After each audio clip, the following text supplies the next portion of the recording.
It says in stream. I never went live. It says live for me. Okay. I can see Now the now I see it. yes. I never. Okay. Well, we are now officially live without me actually knowing that we was officially live. So welcome to my world of technology. We are now here with Purpose Place. And for y'all, for those who are new to the page, my name is Angela. And we are here on Purpose Place, which formerly was named uh, um, Wisdom Lounge. But now we have now, because all things purpose, we have now just renamed it, and it is Purpose Place, and you have landed in the right place. Today's topic, I'm here with Ty, and today's topic is strong in public, but stretched in the private. It is time for you to become whole on purpose. So as we open up today, again, I want you to know you have landed in the right place. You have landed here in Purpose Place, where healing is strategic, identity is purposeful, and today we're going to go all the way in. We're going to talk about those things where we are publicly. Yep, we looking all good. We are looking well kept, but privately we are feeling stretched all over the place. We have on that cape, and sometimes we really want to take that cape right off. So we're going to talk about those things today. But before I jump into that, I would like to take a moment to just make a couple of announcements, and then I'm going to introduce Ty, and then we'll have a short intro, and we'll go right into the topic today. Is that all right? All right. So get ready. As I had mentioned, you probably have seen it on my social media. For April, you will start to see the release of Mama Used to Say. That is a living journal of things my mama used to say, and I also will add in some featured guests and what their moms used to say. Now, I would say. I would like to say my mom, her words would not be politically correct and maybe not for the sensitive. So I just want to put that trigger there. The other guests, their moms may be, more politically correct and more soft. My mom words may not, so it may not be for everybody. She was a sweet, sweet person. She was super funny.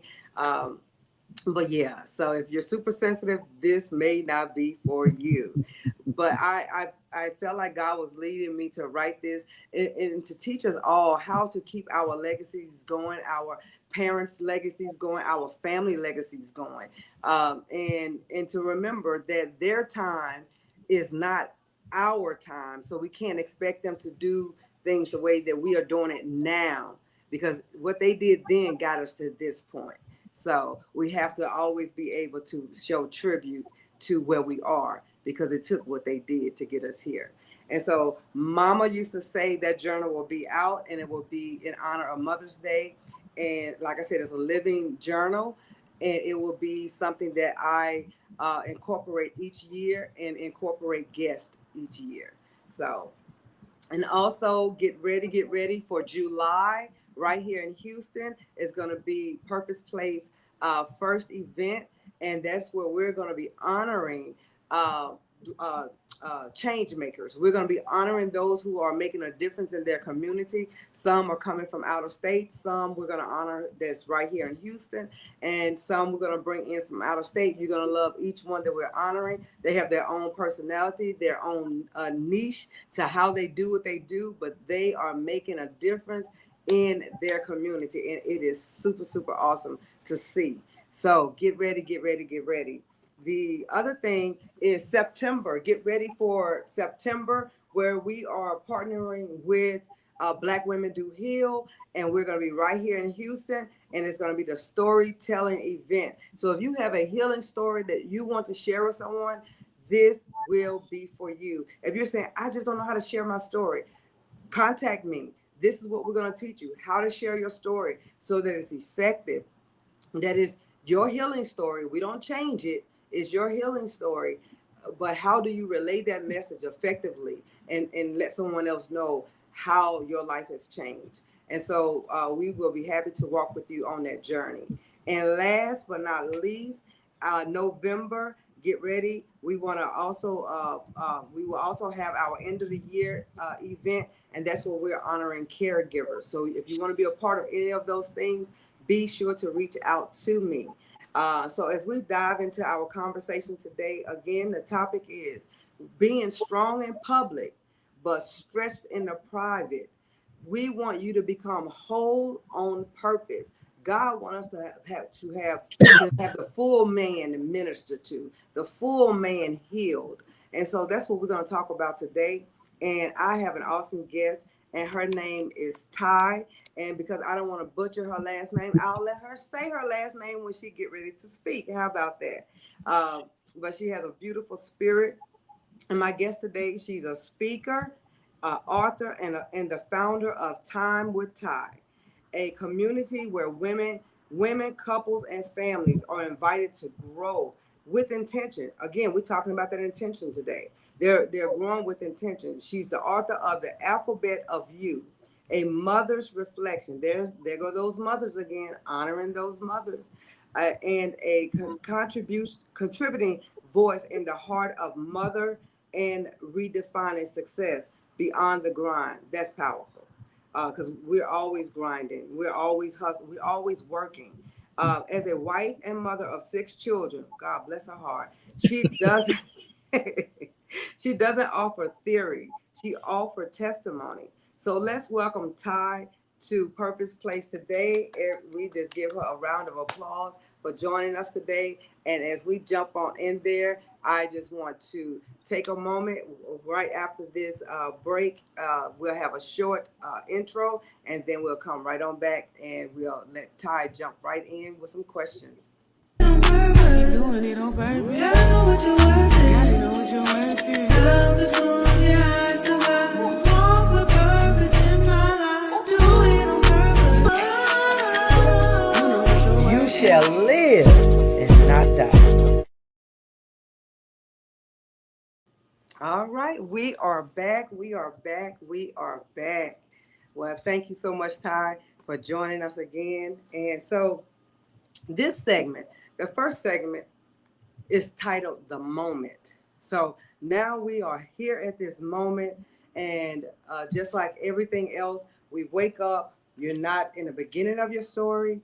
We're not at the end of our story. We're right here in the middle. It's like you're waking up, you're present, you're right in the middle. You can see, sometimes we can visualize what that end is, but we don't always know how we're going to get there. You don't always know what that looks like or what it should feel like. And it can be overwhelming sometimes. So what I wanted to kind of talk about today was um, many times we talked about feeling exhausted. Sometimes because we take on so much as um, our role. For example, if someone asks me, so especially back in the day, if you ask me, well, who are you? And the first thing I say, well, I'm a mother of 2, and I do this. I have a business, and blah, blah. It's like, no, I didn't ask you what you do, but that's how we are. That's how many of us identify ourselves, and that's our identity. Because I'm a quote unquote soccer mom, or I'm a basketball mom, and all these things. So one of the things I want to say with you is when let me get my question. Who? One of the questions I want to say: who are you taking care of while no one is taking care of you? How would you present that to someone if you met this person and they're just feeling overwhelmed? How would you kind of drop that with them to make them say, okay, like to pause, to breathe, and to really begin to identify who they are? So, one story that comes to mind is I am at a birthday party. At this time, I have 4 kids. I'm carrying one in one of the slings, Mm-hmm. and I'm making plates for the 3 older kids. Somebody comes up to me and says, "Do you need help?" My first response was, "No, I got it." Mm-hmm. Right? And then I paused and I was like, "Yes, please. Either take the baby or make the plates. Either one is okay." Yeah. Right? And when I got married, started my journey to motherhood, I was actually cognizant of the fact that I did not want to lose myself in the roles that I played. Yeah. But it happens. Hmm. Society happens and Yeah. tells you, well, a good mother. Oh, well, mothers, you should be able to do it all. Hmm. And you slowly start to take on all of those different roles and pieces and get really twisted that you Yeah. have to be able to do it all and not ask for help. Hmm. And so Hmm. that was definitely for me a pivotal moment where I was like, yes, I need some help.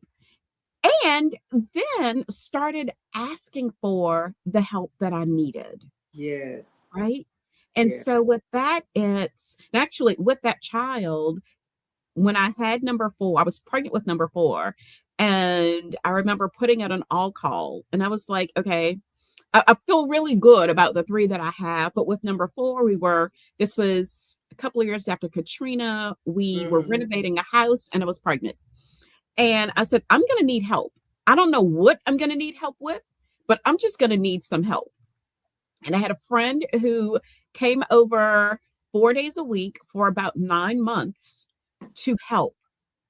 Right. And Wow. so letting go of this notion that you have to do it all yourself is definitely step one in that. And it made me such a better mom and Hmm. person and allowed me to start to be me again.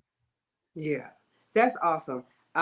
Because one of the other things I was gonna ask, and you kind of gave that example, is what does it actually look like when a woman has normalized survival so long that it becomes her normal? And like you Mhm. said, in that moment, your initial reaction was, "No, I don't need any help." And then it's like, "No, I'm not gonna normalize this. Yes, I need some help. Either take the baby or fix the plates." Right? It's that simple. Yeah, and I really do. I love that visual and the actualization was the fact that in that moment you realize, no, it's okay, because even when you was telling the story, I can remember the time when um I think it was cupcakes, something I had to make cupcakes, and I got off work super late. The kids told me late, like gave me the note at the last minute about the cupcakes, and I was just like, I felt like worthless because they're not gonna have the cupcakes. It's just weighing on me heavy. Mhm. But that year, yes, I remember that year I was stressed out. I hurried up and make the cupcakes. Of course, okay, another year rolled around, and then I just started noticing they have so much sweets and junk in that class that when everybody bring everything, you're not gonna remember that I did not bring the cupcakes. You know, Exactly. you're not gonna fall apart because more than likely you're not gonna eat the cupcakes anyway because I always make them, and then they're gonna somebody else. You're gonna go over to somebody else's cake and eat their stuff. Exactly. But it took me a few years to kind of realize I don't have to rush to make these because you give me the information at the last minute or whatever they Mhm. did. And Mhm. but I just remember those years. And so you said that, it Yeah. just really made me think of that. And Yes. so one of the other thing I say, what is one of the first shifts shift you what is one of the first shifts you help with women? How do you help women to make those shifts when they're ready to stop being in the surviving mode? Uh, Mhm. like what are some things that you tend to help them with? So, a couple things, and I will share one of the tips that I work with women on to help get them there is to ask them if the life they are living right now is Hmm. what they want for their daughters. And they're like, oh, no, Hmm. no, like it's hard, it's stressful, it's right. And Yeah. so then it's like, okay, but we need to redefine motherhood to include self care and self compassion. So Hmm. we raise boys with realistic expectations of future partners. So no more, but my mama did it, Yeah. right? And girls Absolutely. who are not afraid of motherhood because they saw a woman who took care of them, but also took care of herself and Hmm. loved herself and Hmm. prioritized whatever she needed in that moment. I'm a huge reader, so I definitely have like lots of books that I recommend to women all of the time. One of the ones that come to mind right now is Do Nothing by Celeste Headley. And so she really breaks down Do not. how work is tied to our worth, Wow. right? And helps us to separate those two and encourages specifically women to rest and what that looks like. Mm. And one thing that she shared that I thought was super helpful is if you are not used to this, don't put an hour on your calendar to rest. Because what's going Mm-hmm. to happen is you're going to say, okay, it's time to rest. Okay, I'm resting. Okay, I'm bored. Let me go do something. Mm-hmm. Right? Mm-hmm. She said, Absolutely. start with 10 minutes. Start with 10 minutes. I've And done that. whether that's an adult coloring book, whether that's meditating, praying, walking outside, closing your eyes and allowing yourself just to be still for 10 minutes, Wow. start there and then add it in regularly, Mm-hmm. right? Sometimes we see the elephant and we want to eat the whole elephant Yeah. in one bite, Yeah. right? Um, Thinking about prioritizing health. I remember last year, I'm on myself about, you're supposed to be walking 10,000 steps a day. You're not walking 10,000 steps a day. I looked at my average and I was doing like 3,500 a day. I was Mm-hmm. like, ma'am, why do you think you're going to go from 3,500 to 10,000? Yeah. Right? Because I kept being disappointed in myself. So I Mm-hmm. said, you know what? Let's challenge yourself to average 5,000 a day. So in November, I did that. And I did the average because as a writer, there are some days where I'm in flow and I'm at my computer all day. And I didn't want to stop that because I had to get these steps in, right? Yes. So Yes. it's like just average 5,000. So if you do 2,000 this day, you do 7,000 the next day, right? Mm-hmm. November, hit my goal. December, I upped it by 500. January, February, March, upped it by 500 each month. Now I'm up to 7,000 steps a day, Oh wow. right? That's awesome. Because I did it incrementally Yes. without this pressure of you have to get 10,000 in. And what's Mm-hmm. beautiful is, and I started doing it with one of my daughters. So we'll go walk in the evenings together. Oh And it's provided this really great one on one time with this yeah. child. And we've had amazing conversations and listened to audiobooks and just really enjoyed each other's company while we're both prioritizing health, Mm-hmm. right? And slowly making time and space for what our bodies need. Absolutely. And I love that. As you were saying, when we start to, because we're our children's first teachers, no matter what, Mhm, whether we're teaching good or bad, you're their mhm, first teacher.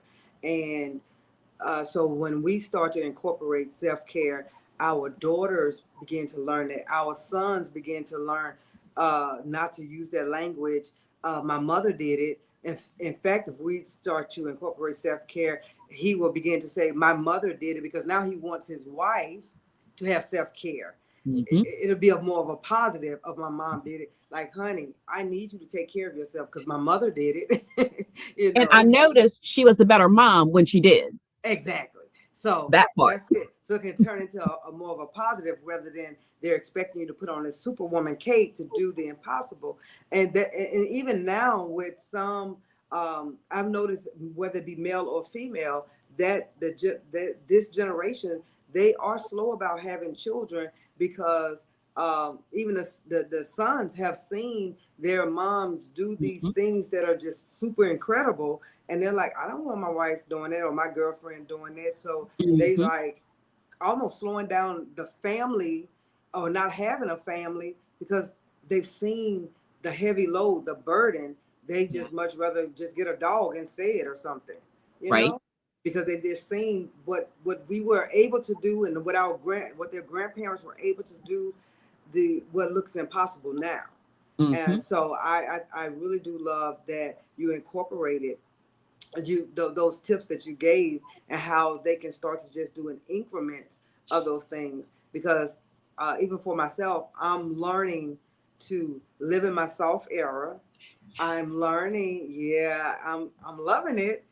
But it's still taking some time because Mhm. I'm so used to being aggressive or assertive. I'll say assertive, and I'm still there. But just like, you know what, just letting something just roll off my back. I don't have to have my hands in everything. I don't have to save everything. I don't have to hold everything up. I It's love it's it's okay. It's okay. Uh, and now with that, I am learning more of self care, um, because I'm so busy doing things and holding things together that I would be the last one. Now I'm getting better at even going to the store and shopping for myself because that's something I would not do. I it. I always bought for someone else, but now I'm like, oh, I like this shirt. Okay, and I don't have to sit there for 30 minutes to decide, can I get it or not? Should I Man. get it or not? Mm, Because I'm like, yes. well, the kids need this, or I need to buy something for the house, or so I'll take forever if you went It's the shower with me. kids, the house, the dog, the Mm-hmm. car, my Mm-hmm. neighbor, my right. So, Yeah, one of those other tips is to put yourself on your calendar and in your budget. love that. On Ma'am. your calendar and in your budget. Hmm. So as we talk about this, we are talking about in the moment. This is where we are. As I shared earlier, we've already lived out the beginning. We've already lived the beginning. We cannot go forward in the future. We're right here in the moment. We're right here present. And sometimes that may not always feel good or look good, but we're right here.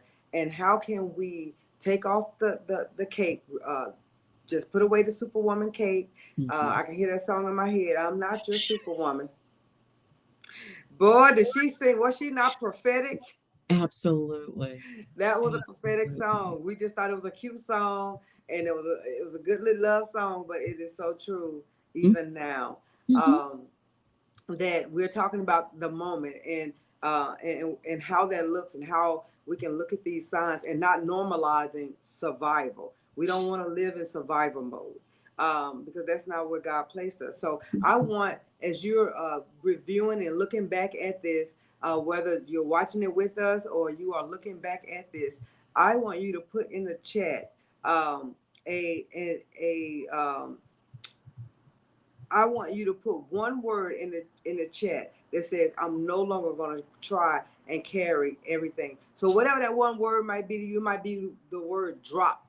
It might Mm-hmm. be the word stop. It might be the word quit. One word, put it in the chat to say, yep, I hear you. I'm done with that. I'm Mm-hmm. done. I have just relinquished that cape. I'm done with that. And so as we move from the moment to the mirror, this is where the weight it doesn't just live in your schedule, it lives in your identity, and we kind of open up with that. Like this weight that we tend to carry around is our identity. You're the soccer mom, you're the best wife, you're all these things, you're the daughter, you're the sister. It's like you're identifying yourself through how what you work and what you do. So it can almost be feel like painful because in your introduction is it's basically someone that's just surviving. You don't know what thriving feels like. uh, you don't know what really feels like. You're just striving each day to try to put all these hats on and to just keep going. So, I my question I would say, because this sounds like this right up your lane, Ty. It says, in your work as an author and a coach, how do you help a woman beginning begin to separate her identity from her survival story, especially when that story is all she has known? Mm-hmm. How do we help her separate? So one of the things, and so it's what's so very interesting with all of this is this morning I presented the ABCs of self care, right? Which is this beautiful workshop that I love giving, where we take a word for every letter of the alphabet. that we end up incorporating to realize how we should be caring for ourselves. And when I asked one woman, like, where she was, and she said, she was focused on the word leisure. And she was just like, because I don't have leisure time. I don't know, like, I keep waiting, but like, I just never have time for it. And I said, but the deal is that you have to make the time for it, Mm-hmm. because it's not going to just appear, Mm-hmm. right? It's not gonna be like, "Blah, here's your leisure time," Here I right? am. Leisure is here. Right? It doesn't. That, Yeah. again, with you, I was like, so again, put this time on your calendar. Like, we all say, oh my gosh, we're so busy. You can find 10 minutes. And if you Mm-hmm. can't find 10 minutes, you need to delegate, ask for help, hire somebody. There's some things you need to change around if you cannot find 10 minutes in your day Mm-hmm. to invest in yourself, Absolutely. right? And as you said before, like, we're always thinking about, well, the kids need this, the kids have to go this place, I have to bring this kid to work, this kid has soccer practice, this kid has, Mm-hmm. right? And what about mom? Yeah. What about mom? Mm-hmm. Right? So I remember, gosh, years ago, we've all had this experience. You run into somebody who's not in your circle anymore, right? Yeah. You run Yeah. into them in the store and you're like, oh my gosh, it's so good to see you. How you been? Oh, I've been so good. Me too. We have to catch up. Oh, I know. A year later, same Same store. story. Girl, how you Absolutely. doing? And I was like, you know what? No more. So what I Yeah. started doing at the beginning of the month is I picked 3 dates that worked for me. I texted a whole bunch of friends and said, I'm available the 1st, the 17th, and the 30th. Mm. Which day do you have time? The I first love 3 people that responded, I booked them in. And some we met up for coffee. Some we went for a walk. Somebody else we went out to dinner. Somebody else we could have went shopping. It really didn't matter what we were doing, right? It was the that's fact awesome. that we were intentional Intentional. about doing it together, Mm. right? And spending your time with people that you want to spend time with, Yes. because we know we're not promised tomorrow. And the number of times we act like we have all the time in the world when it comes to investing into those relationships, Mm-hmm. right? So Mm-hmm. it's okay. No, so let's start here. You had a play date and I have a play date, Yeah. right? You have this and I have this. And it I love also that. teaches our kids how to treat us, right? So it's like, oh well, we can't give mama that note for the cupcakes the night before because she's not gonna make them. If we want our friends to have her cupcakes, we have to Yes. give it to her as soon as we get it, so she has Exactly. time to go to the store to get the supplies so they can taste my mama's cupcakes, right? Exactly. So when Exactly. we start doing that, then people rise to the occasion, Mm-hmm. right? Whether it's in our house or our friends or neighbors, and even the thoughts that we have in our own head, right? Yeah. Like, Yes. girl, don't get that shirt because you know that baby need. And Mm-hmm. usually we put their wants ahead of our needs, if we're Yes. being honest, right? Absolutely. Right? Absolutely. Because they didn't need that video game. They Mm-mm. didn't need that third pair of tennis shoes. They didn't need that extra whatever when we're usually at the bottom of the barrel. Well, I mean, this, I know what is dress about 30 times. I have 25 pictures in it, but I can wear it again. I just add a belt to it. It'll look different. Right? Put on a scarf, change it up a little bit. And here like you said, their shoe closet is lined with, yeah, absolutely Right? did that. Absolutely. Very Yes. guilty.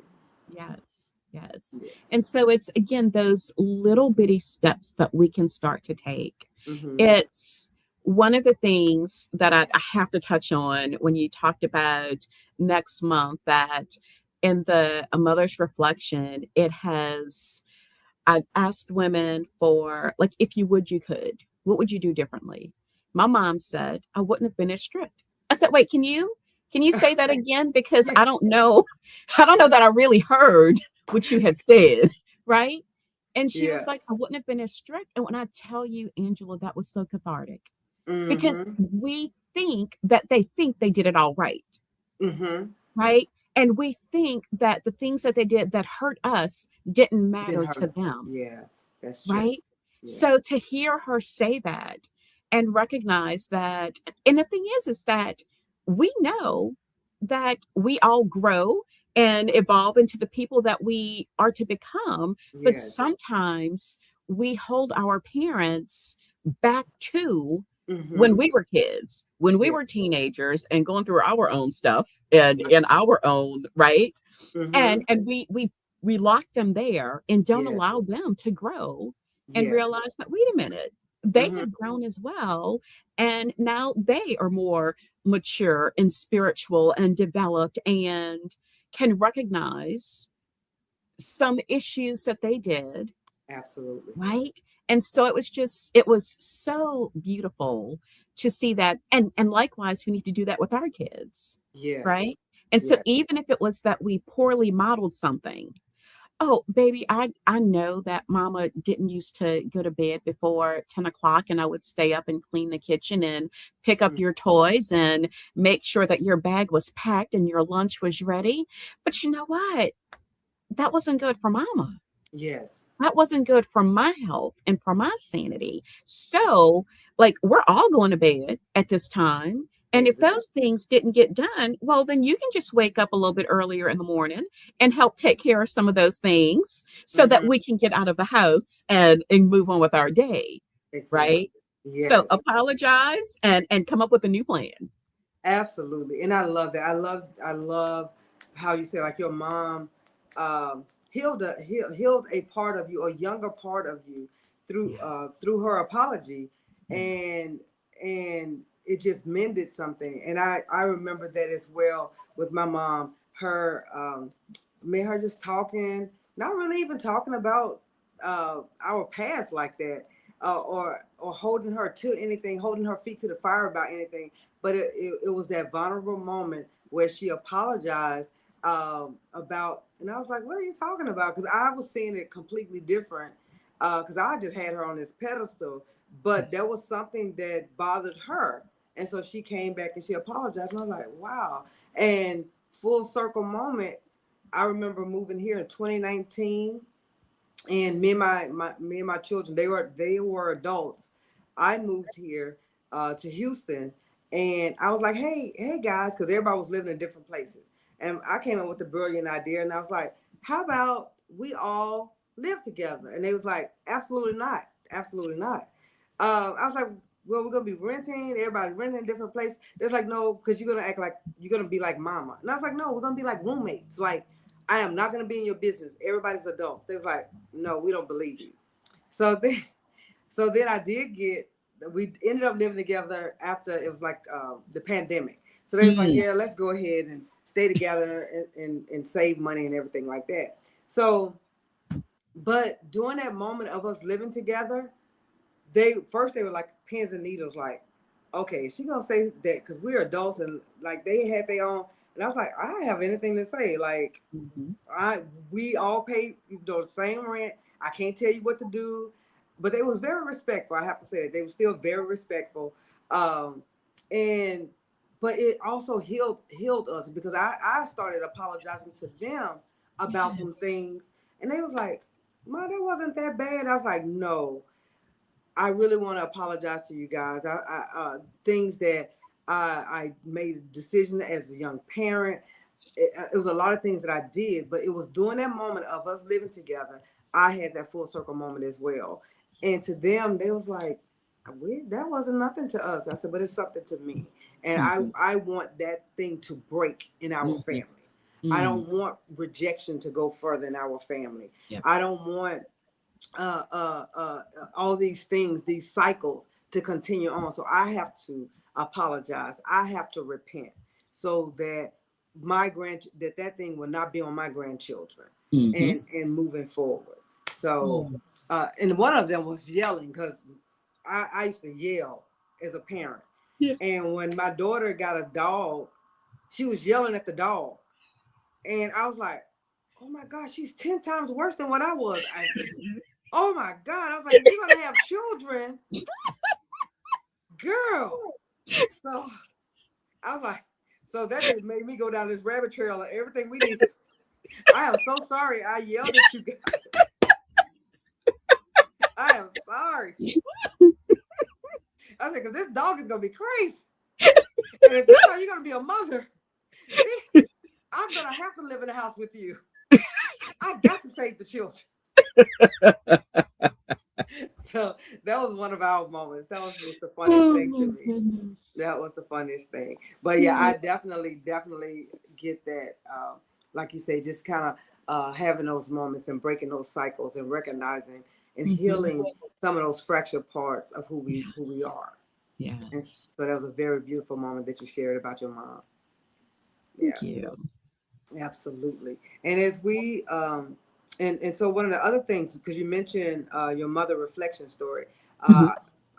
again, as I stated earlier, she's the author of A Mother's Reflection and The Alphabet of You. Mhm. Both of these were designed to speak self-discovery. What do you find happens in a woman when she finally gives herself permission to ask who she is inside and what she has and what she's been through? How does that look for you when you see that? So, what is beautiful is that you sometimes it takes going back to that inner child and thinking about what it is that you love to do, that you used to get lost in, whether it was drawing or singing or dancing or running outside, Mm-hmm. right? And Mm-hmm. that there's a part of us, one of the things that came from this, our keynote speaker today, she said that by the time that kids are in the third grade, they stop dreaming. Mm. And it usually comes from the response of, and not the verbal response, the nonverbal response of a parent, a teacher, a friend, a sibling, when that child says, "Oh, I'm going to be a president," or "I'm going Mm-hmm. to be," and you look at them like, mm-hmm. Mm-hmm. Right? And then they start to internalize that, and that's when that Yes. starts to shut down, right? Yeah. So, sometimes it takes going back and looking through old pictures or old things that you used to do to remember who you were when you Yeah. allowed yourself to dream. One Yeah. activity that I love to give women to do is, okay, if you had money was no object, so you have $1 million in 10 minutes, right? Tell me how you would spend that money. Mm-hmm. Right? And so they're like, "Ooh, I would travel. I would, go get this house. I would have this. I would go spend time here. I would donate to this organization. I would volunteer." You start to Yeah. see like all of the things they would do if these restrictions were lifted. And Exactly. then we walk through, okay, but and what part can you do now? Mm. Right? How can you change your budget to where you can start saving $100 a paycheck to go towards that trip to travel? Yes. What can you do right now? Maybe you can't donate money to this organization that means something to you, but you can donate some of your time to that organization. Mm-hmm. How can you restructure your life to start to accomplish those things that you would like to do? Right? And it's like, "Oh, wait a minute. I can start this. Maybe I Mm-hmm. can take a class in this. Oh, I could start drawing again. Oh, YMCA has a painting class or a pottery Yeah. class. I could go do that." And so it just allows us to kind of tap into those things that brought us joy Mm-hmm. and or trying something completely different, Absolutely. right? Absolutely. I love Yes. it. And Yes. I was just speaking to a young lady the other day. She was going through a whole bunch of things, and so as I was talking to her, I gave her a similar step as you just pointed out, and um, it was basically like at first you know how we just want look just drop their relationship, get out of their relationship, and I was like, okay, Angela, don't give her solutions that you think you would do. Mhm. Now listen to where she is, meet her where she is. And so I started looking at just like what you were saying, doing those tiny steps for big results. So Yes. I broke that down, and I basically was like, what is something that you always want to do for you? I said, let's get outside of the frustration of the relationship. Let's get outside of whatever the other person is doing, who they are, whatever. Let's talk about you. What is something that you will want to do that you will consider self-care for you? So it don't have to be anything big. It could be the smallest thing you could think of. And I said, and let's commit to that. I told her, think about it, Mhm. and then let's commit to it. And I said, the more you start pursuing, taking care of you and pursuing purpose, sometimes you don't even have to drop anybody off. They will drop off Absolutely. because you are pursuing purpose. You don't have to go and let everybody know if you're on my list and now I have to end it. You just keep moving in one direction. The old people used to say in church, either you're gonna drive them or draw them. So what Mm. so what are the other? But that just goes back to the example that you gave. It's like you give them, you take off the limits and you say, here, 10 minutes. Let's just drill down on what would you do when there's no limits and you have $1 million. Right. Now your mind just start to go because there's no more limits. No, we're not talking about your household bill, not just what would you want to do to take care of you. Just Mhm. so that's I love that. And so as we're getting ready to move forward, on our last segment, it's like we're going beyond coping because coping is meant to be a bridge, Mhm. not the home. It's like it should not be a place that we begin to stay. Mhm. It's a bridge. We cope to get past something and then we move on. It's like wherever we kind of fail at or didn't do our best in, it should be an event. And just like an event, it ends. It's over. We move on to the next. Yeah. Um, so now we're at the table. We had the moment, we had the mirror, and now we're at the table. And here at the table is where you do the inner work. You're sitting at the table, and this requires you to stay. You're gonna stay. You're small. You're in your space, and now it's time for you to do the inner work in this space. And so, who benefits when you stay at this space in your space, doing what you have to do for you? You're the one that's gonna benefit from this moment of doing the inner work. So again, we're here at the table. Some moms, some rooms, they will celebrate you. We want to, and sometimes you'll be in a place you feel tolerated. We don't like to stay in those spaces. We're Mhm. beyond those spaces now. I remember back in the day, I kind of put up with it. Now I don't have space for being tolerated. I don't want to tolerate you, and I don't want to make you work hard tolerating me. So I want to be in places. So I want to be in places where I'm celebrated and where I'm welcome. And you want Yeah. to be around people that feel the same way about you. And so at the table is you are surrounded by people who are there, who's ready to celebrate you, who's ready to help you to become the whole you, to help you to become who God has called you to be. Mhm. So as I move into this, I say one of the things I want to actually say is you create spaces for women and families to grow with intention. What patterns do you see in the relationships that consistently require women to shrink? And how do you help them recognize it without guilt? So one of the things that resources I have is this beautiful calendar for women that's a year of self discovery.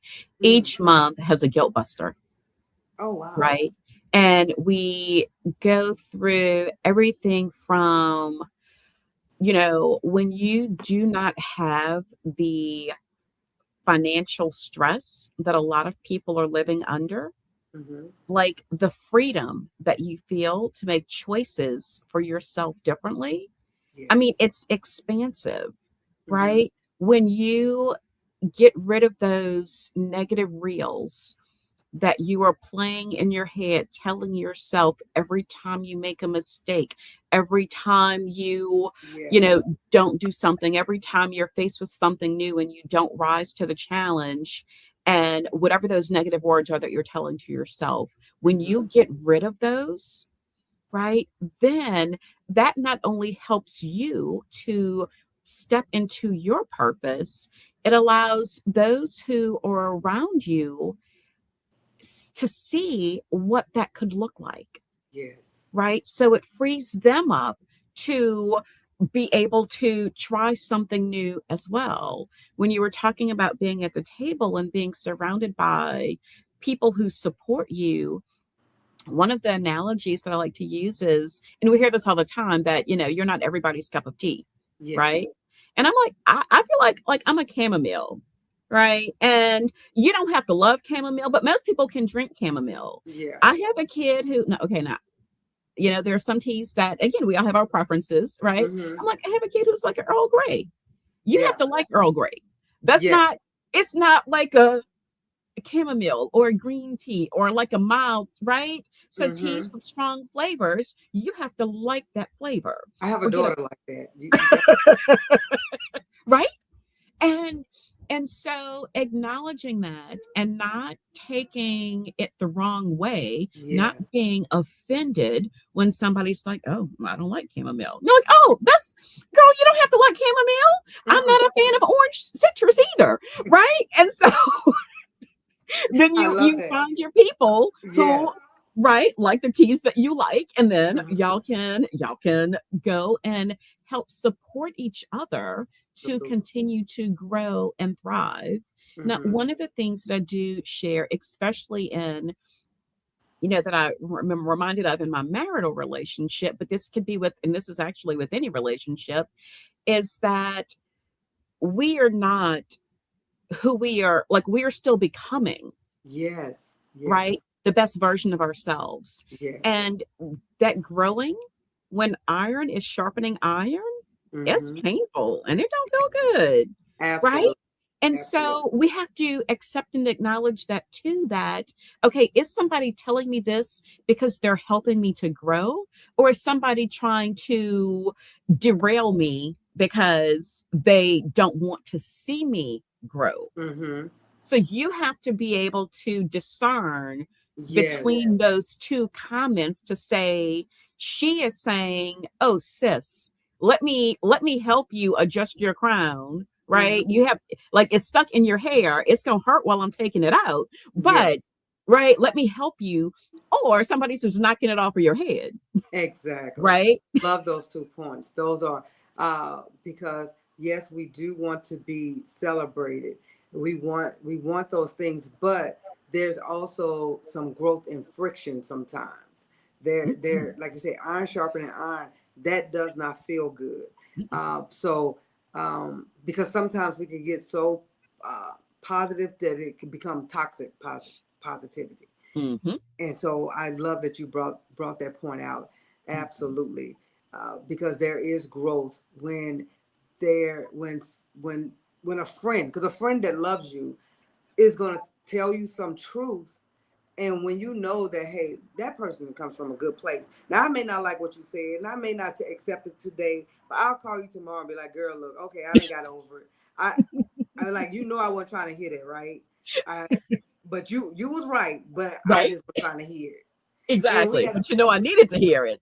exactly. And so a good friend will be like, oh, she'll be all right. She'll call, we all right. So Yep. nobody's walking around with their feelings on their sleeve when you are in a circle, when you really have true community, when you have a true tribe. Yeah. That tribe knows you, where yeah, we're gonna celebrate you, we're gonna win with you when you win, and when we're down in the valley, we're in the valley with you too. So we're here for all of those life's ups and downs. And Yeah. sometimes we're going to be, good together. And sometimes you might be mad at me. And sometimes I might be mad at you. But Mhm. we're okay because Yeah. we know that whatever needed to be said or did really came from a good place Mhm. of us looking out for each other. Yes. And so absolutely, I'm so glad that you made that point. And uh, and this would be my last point as we kind of wrap it up.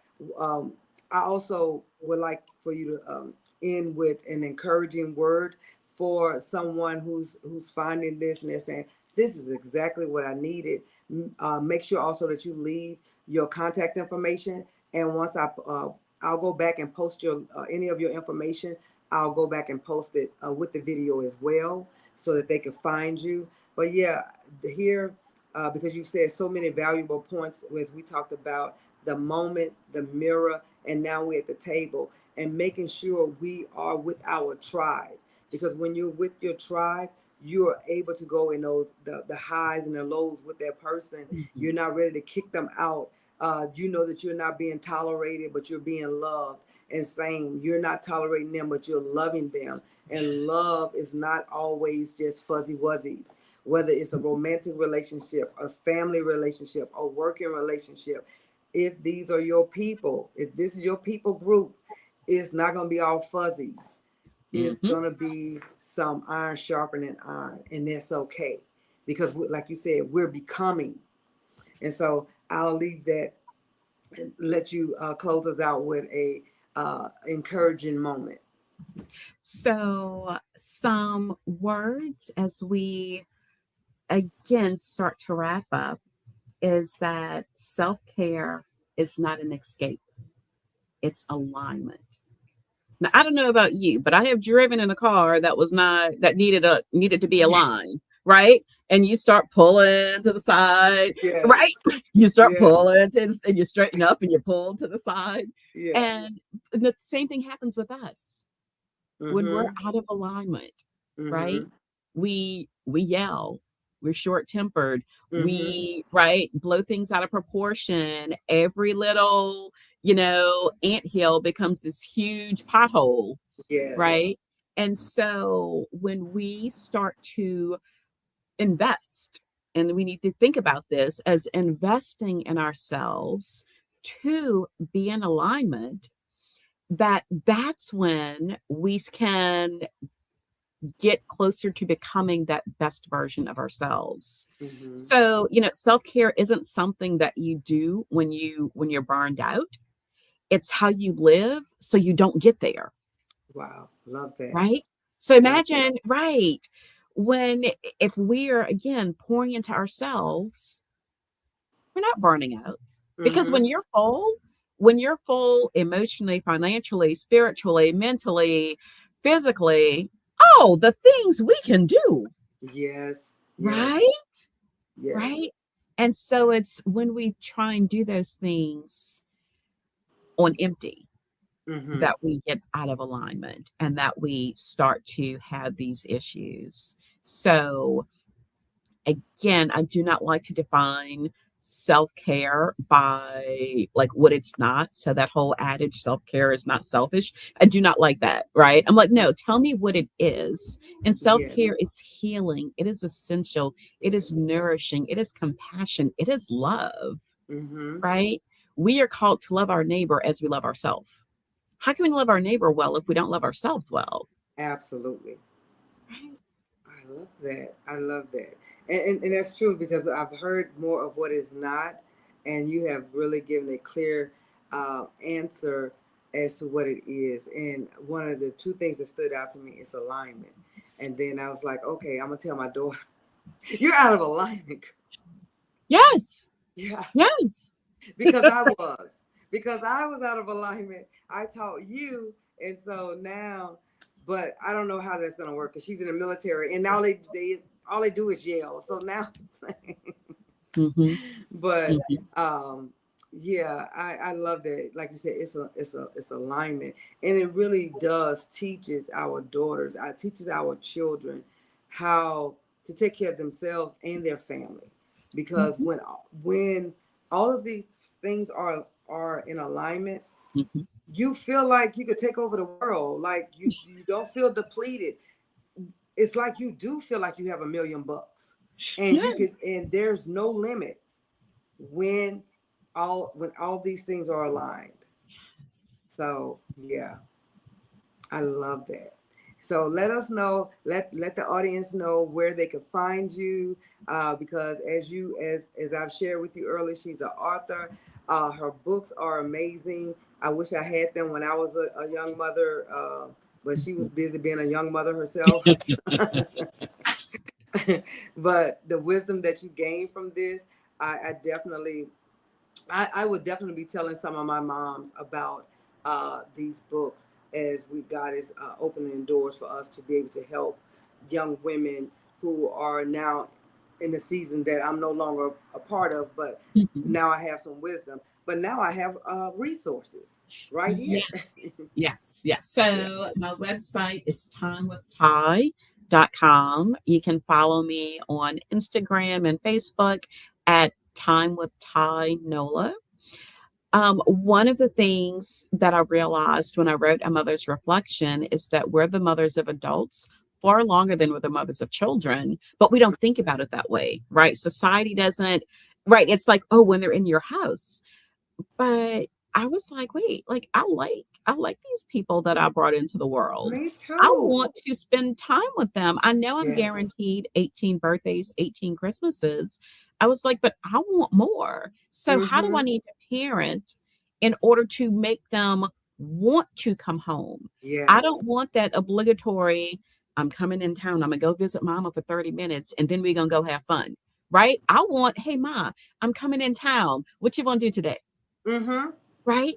And Yes. so what's beautiful about this book is that it actually gives you language to even help with your adult children I and love with it. your parents, right? So there's one little section in there that I love when talking to your parents is that sometimes we need to give them the language that they need to ask for what they need, Mm-hmm. right? Because they're not going to say, "I missed you." What they're gonna say is, "Your brother called me. Your sister came to visit. Where were you?" Yeah. What Yeah. they mean is that, "Baby, I miss you." Uh-huh. Right? And Yeah. so then you can say, "Hey, mom, like, what do you need right now? Do you need some time? Do you need money? Do you need me to bring you somewhere? Do you need me to," especially as they lose some of their independence, Mm-hmm. right? That you give them the words to do that. And then there's another part where you talk to your parents about what's life giving and what's life draining, right? "Ma, I love it when you come over, but when you ask me about if I swept my floors, that's life draining to me." Mm-hmm. So, couple of things can happen.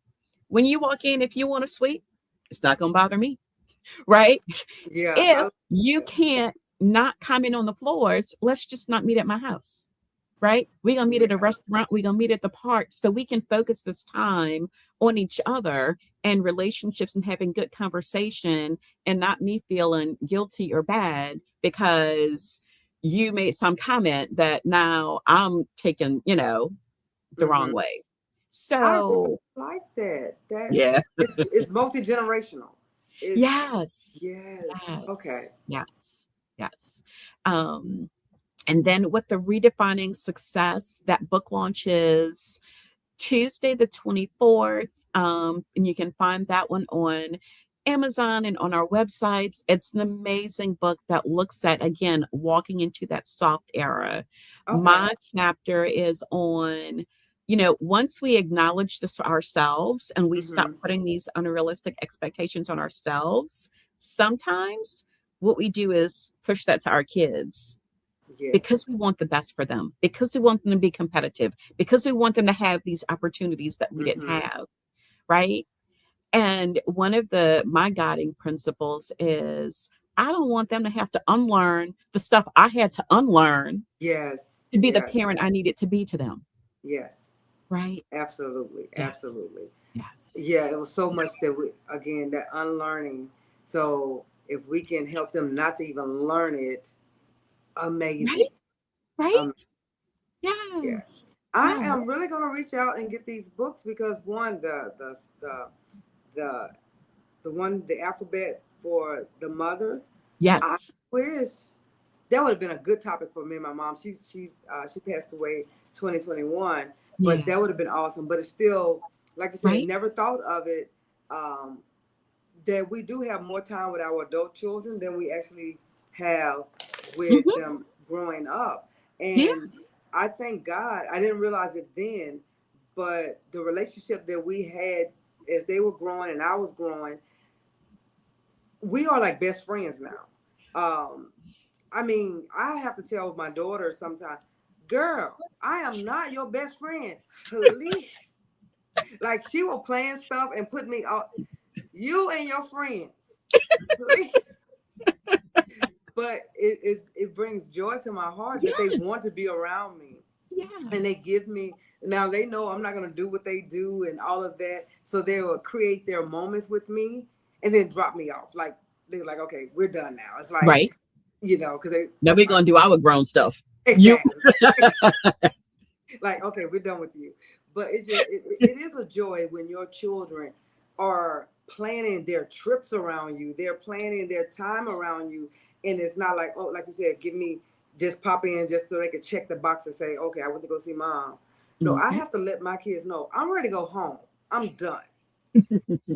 And it does bring joy to my heart that them and their friends they're gonna but those are the seeds that we planted, and thank God those were the healthy seeds that we were Yes. planted, and now we're able to see that come into fruition as they are adults, because then start having grandkids, they're gonna want their children around us. They're gonna Mhm. want, well, I don't have any grandkids yet. You may have some. I don't have Not any yet. yet. Not yet. Yeah. So, and because I've seen the other side of that, and it's not pretty. Mm-mm. So I'm Mm-mm. grateful, and I'm definitely gonna get your book, and I'm gonna tell all these other young people that God have Yes. around me to check Yeah. this out, especially those who are uh, well, the one for the alphabet for the mom, that one is for basically sounds like any relationship actually, um, the growth of and the maturity of any relationship. So, Mm-hmm. Mm-hmm. that's definitely got my. It's like, okay, that Yeah. sparked interest. Yes, yes. And I love doing workshops, whether it's in person or virtual, and walking with people through this so that we are living intentionally and we're pouring into ourselves, our marriages, our families, and our communities. Right? Absolutely. Absolutely. Yes. Well, thank you so much for being a guest today. We would definitely, I would definitely connect with you because so many other great things. Just having this conversation with you has just really sparked some other thoughts and ideas that I just Yes. want to connect with you on. But once again, thank you so much. Thank you all for joining us today on Purpose Plays. And I'll make sure that you have her contact information. I'll get it and plug it with this video, go back and re-edit and plug it into this video, and be sure to reach out to her. Like she said, her books, her the resources that she have, as well as the workshops that she provide. So don't miss a great opportunity to connect with someone great like Ty. But thank you so much. Thank you.